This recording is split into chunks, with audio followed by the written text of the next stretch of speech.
All right, so I want to break something down, or I'll say just discuss a little bit.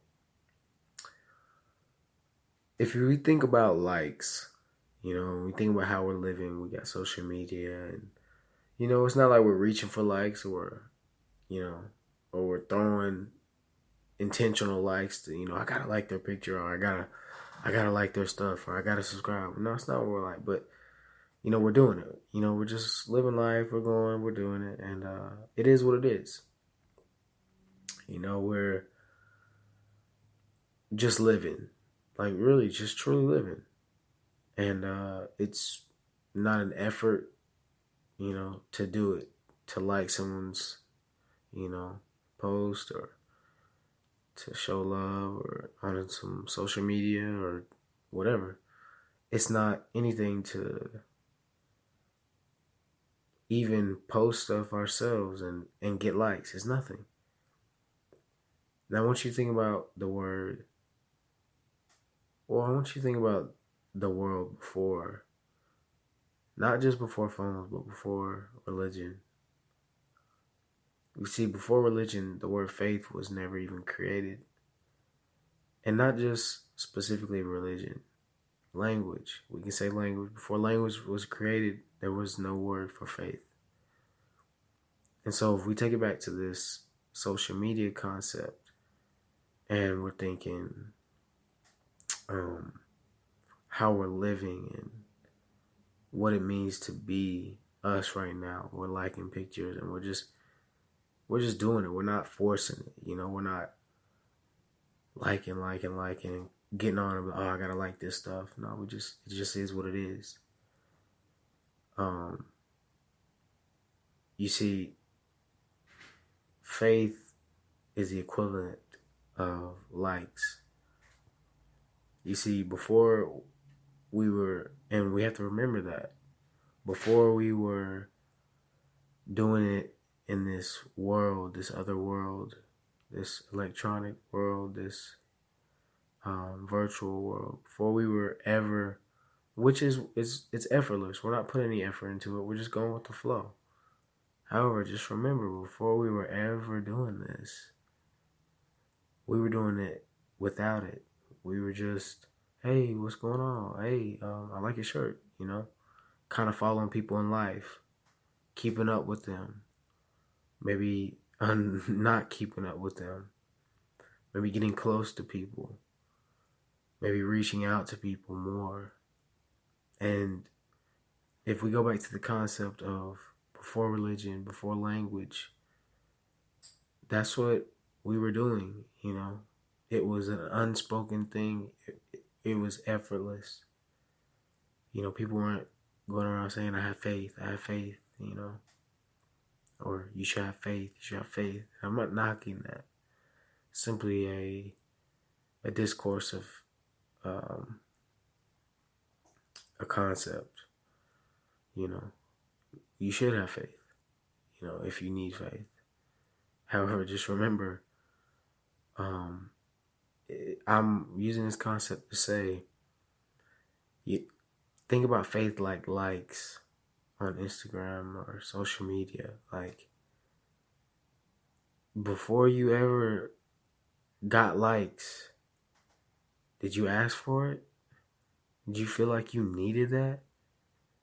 No, you were just living, and that's what faith truly is.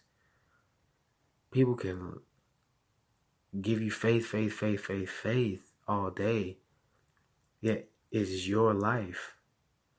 And it's not like it ever stopped or ceased to be faith or unfaith. It's just knowing the both sides is a true peace. Is a true peace. Remember that. Truly remember, because it'll make it much more, I'll say, less of a drag. How about that?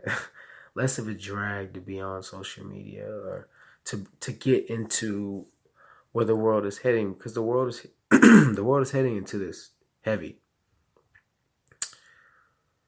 And so if you think about it as if like faith, like, Faith and likes. Would you ask for, you know, likes from someone? Like, would you say, hey, will you like my stuff? I mean, some people are like that. Nothing wrong with that. Or do you feel like you need people to like your stuff? You just have to remember that there was a time where that was not a real thing. That's what faith is. You were just living like it. It's an undescribed thing. It's such a deep concept that I'm not even maybe saying it in a way that it will hit maybe a certain mind or a certain person. Someone who is, I guess, the way I felt about it, they will understand what I'm saying.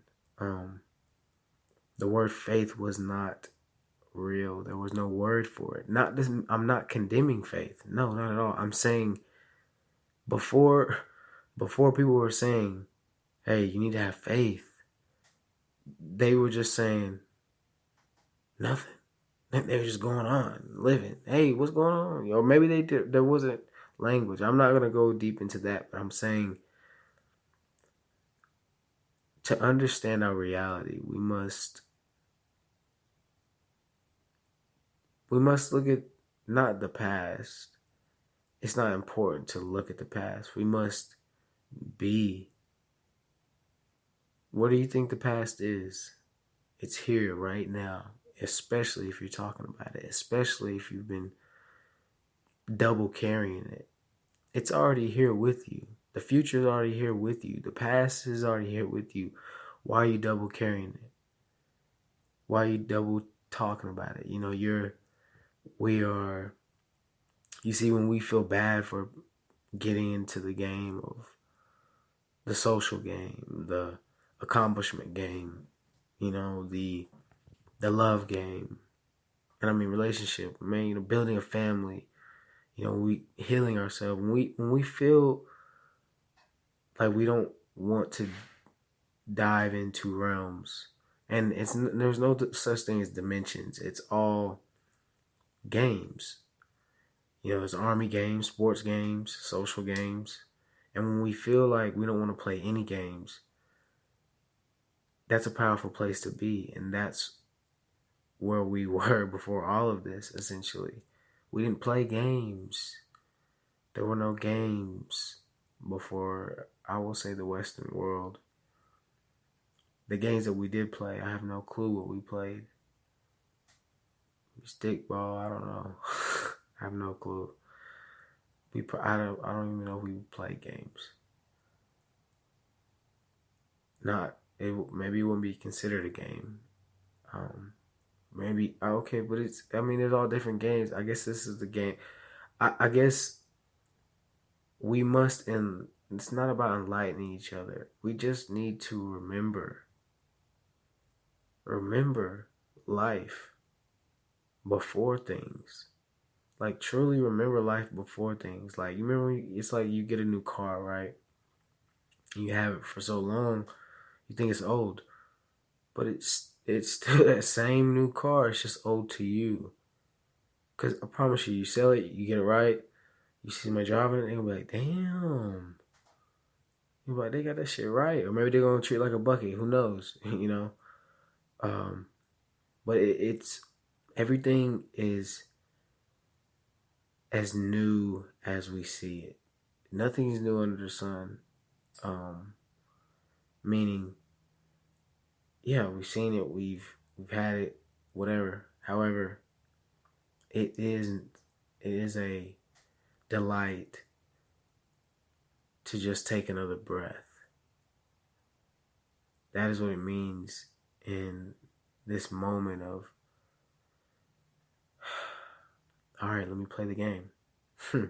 Whatever game it is. Because when you find yourself playing games without even knowing it, you're not just gaining leverage.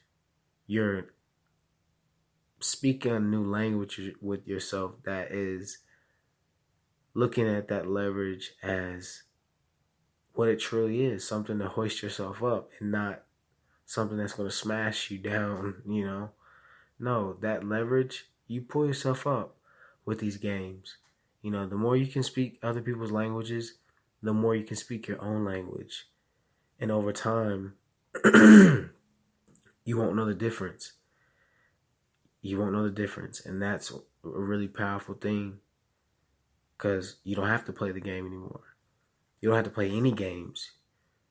People play your game, your social game, your life game, whatever it is. You can step back, and then you can also integrate, play the game.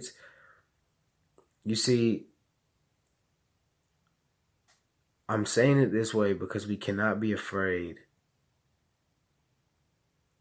to be nothing. If you don't want to play the game, don't play it.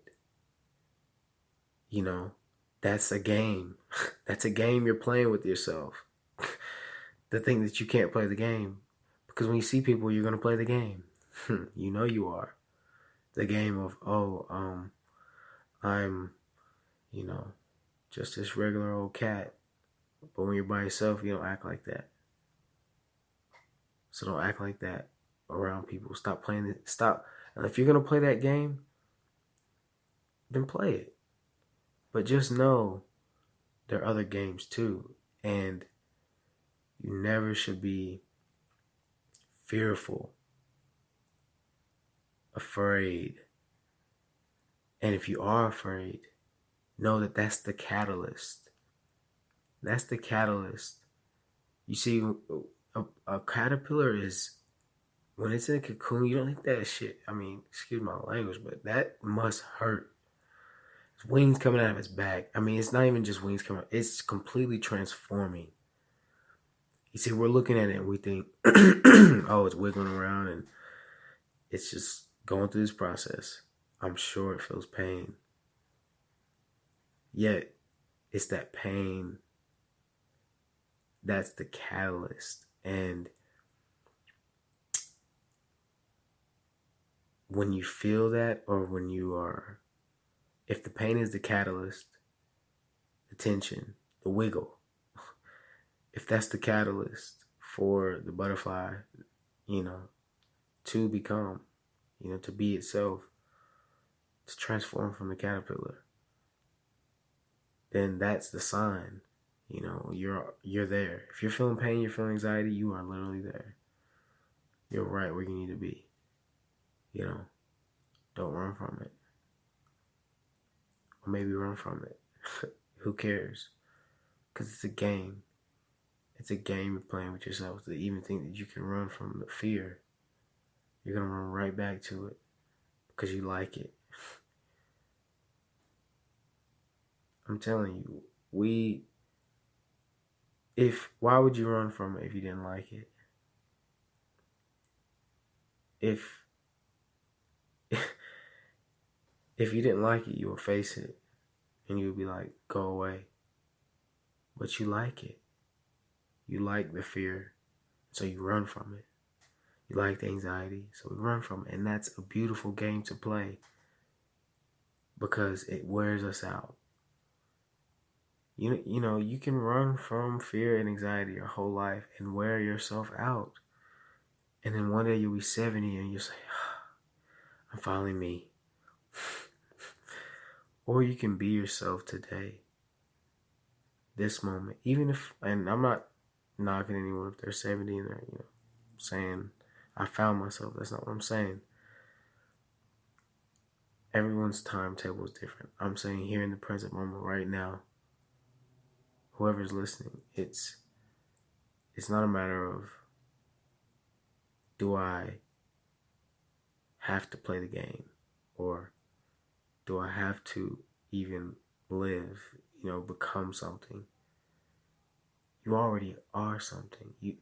It's bound to happen, and it's bound to not happen. Imagine that little caterpillar. It says, oh, these wiggles are too much. It's just too much wiggling around in this. And it just stops wiggling.